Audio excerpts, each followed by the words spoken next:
Hi guys, happy Tuesday. Welcome to the morning after. I am your host, Sharleen Joynt, and today we are recapping episode 6, if you can call it episode 6, of season 15 of The Bachelorette. And as you can see, I'm in a different place today. I have just landed in Toronto, and so yeah, hello my fellow Canadians. All right, so as you guys know, I start off every recap, or every the morning after, with a buzziest moment. And this is a moment that just sort of stood out to me in some way, or I found notable, or lighthearted, or meaningful. Today's is kind of meaningful. My buzziest moment today is when Garrett apologized to the guys after the whole cocktail party saga, after Hannah lost her on them. and then he even said in a voiceover that he felt like it was his fault. Just to see this kind of ownership, and that's using Hannah's word from last week, it really felt like, oh, this is what that looks like. And I really appreciated that, because we've just seen so much of Luke and his lack of ability to take ownership and to take responsibility. And then suddenly you see someone do that so naturally, and it just didn't feel forced in any way. It wasn't like, I'm gonna take ownership now, like watch me take ownership. He was more like, yeah, like, I'm sorry guys, like I totally was being petty, like I feel like this is all my fault. It was just so natural. And yeah, also how he kept it together when Luke accepted his apology. He really kept it together really well. So to me, that was the buzziest moment. It reminded us all what taking ownership can look like. All right, as you guys know, we go through in chronological order, which means that this is becoming tradition now. We are picking up where last week's episode left off. And of course, we knew Luke wasn't going home because we saw him in the previews. The show wasn't afraid to show us that. It wasn't surprising, I think, to anyone that he turned around and promptly decided he was going to fight for her. It was interesting to me when he said, I take full ownership, let's move on. It was interesting because he pretty much bypassed actually taking responsibility for anything. He just said, I take ownership, now let's move on. He didn't actually address any of her concerns. That said, it did feel like, sadly, a bit of an improvement for him that he didn't follow that up with a but. He at least left it at that, which was baby steps, baby steps. And say what you want about Luke. So he goes back to the house with the guys and promptly tells them everything. He tells them that Hannah said it was the worst date she'd had on the whole journey. And he pretty much just laid it all out there. And say what you want about him, he did not have to do that.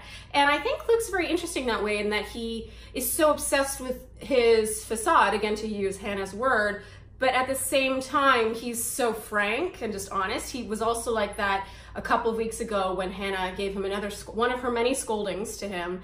And he was just straight up like, yeah, like Hannah just, you know, scolded me. It's just interesting how he's that combination.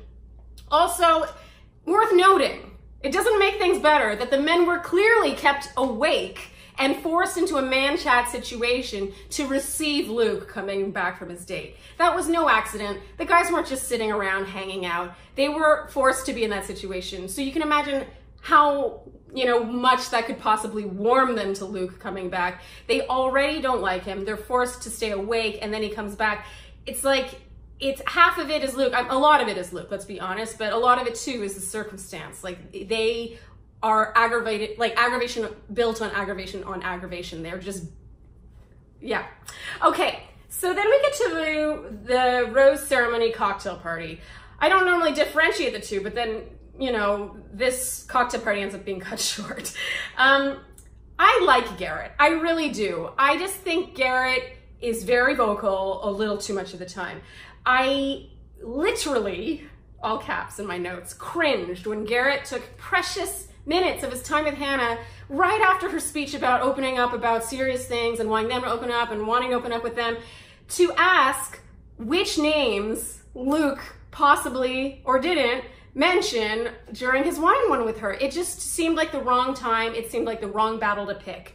And, like, you know, in his defense, he does apologize later on. It doesn't matter. You know what I mean? Like, I wish he had sort of just risen above it, which he just was not able to do. Hannah, to her credit, answers super fairly. She's honest. She named the exact names, emphasized Luke having been provoked, and said she had asked him about it. But of course, Garrett still confronts Luke right away. I really, really, really wish Garrett had not done this. And I say this only because, and it's not like I'm defending Luke or on Team Luke. I'm certainly not on Team Luke. But it's more that he feels like he's really trying. It does feel like he's really trying. And so this immediately brings him back into that place of being defensive and trying to be perfect all over again. It's like he hasn't even caught his breath from his one-on-one, and immediately he's already trying to defend himself, which is clearly when the worst of him comes out. So I really wish Garrett it was not productive. We all knew it wasn't going to be productive. That's the thing. Like, Garrett sitting him down and talking to him about which names did or did not come out of his mouth. It's not, you know, by now, this many weeks in, they should know better than to try to reason with him. So it's just like, just coexist and just make it work. You know what I mean? You don't have to understand each other. You just have to coexist. And here, okay, so now everything starts to build and eventually explode. It doesn't bother me that Hannah came to the guys and confronted them from the perspective of wanting to clarify things. It's like, oh, I asked Luke this, he told me this, and Garrett asked me this, and I told him about, I understand that. I think it's an entire other thing to be angry at the men for having conflict among them in the house. I don't want to talk about that here because my Flair recap is about that, but that's how I feel about it. Garrett, okay, and then moving on. So then I'm cutting to Luke. So Hannah leaves, she cancels the cocktail party, blah, blah, blah, and Garrett apologizes, and then Luke says, Garrett, I appreciate your apology.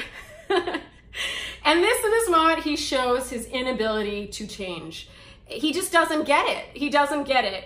And I gotta say, he would be really maddening to live with. I wrote, funny, just when I was starting to feel bad for Luke for being so ostracized in the house. It's so clear every guy hates him. You kind of feel bad for him because he seems to want to be friends with him. He seems to want to connect.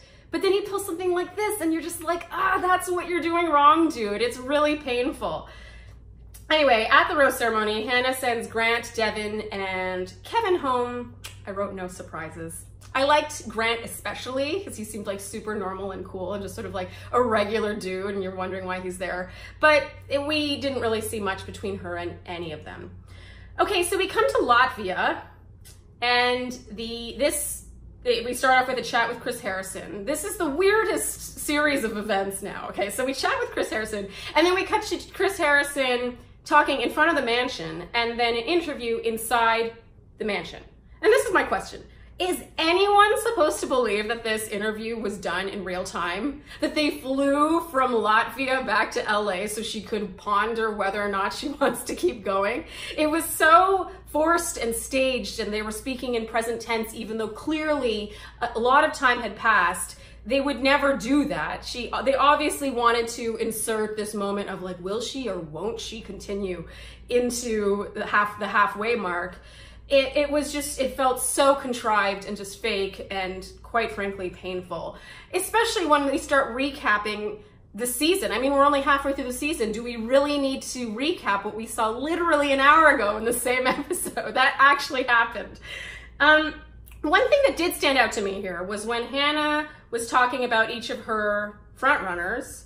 She talked about Jed, then Tyler, and then Peter. And she says about Peter, I just thought Peter was sweet, didn't really know where he fell in the pack. And this really stood out to me and will definitely make Peter, like, bump him down a bit for me because this is very revealing. We all thought, or at least I thought, Peter was a frontrunner based on his airtime. However, for her to say this, it feels like a bit of a spoiler. As far as I'm concerned, Peter's at the front of the pack based on his edits so far, especially not even having had a one-on-one date yet on which to build. And so just to hear her say he's just another sweet guy, it just felt sort of like, oh, okay, so unless this is meant to throw us off the scent, but for me it really stood out as Peter, makes it far, but isn't winning with the way she spoke about him. Another thing worth noting, Hannah confesses that Luke, with a bit of prying on Chris Harrison's part, that Luke is the best kisser. And this confirms my suspicion. I talked about this in my Pretty Pandas recap last week, how I feel like Hannah wants to have sex with Luke, but she doesn't want to marry Luke.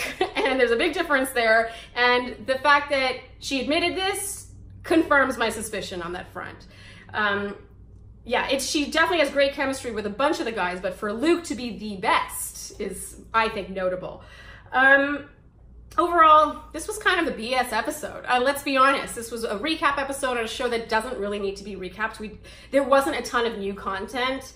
That said, last week's was so intense and I was so exhausted after recapping it that this was something of a little vacay, and so I'm not complaining too much. All right, you guys, that's it for the morning after. Be sure to read my Flare recap. My Pretty Pandas recap will come out later. And yeah, let me know what you guys thought of this episode, if you even thought it was a real episode. I don't know.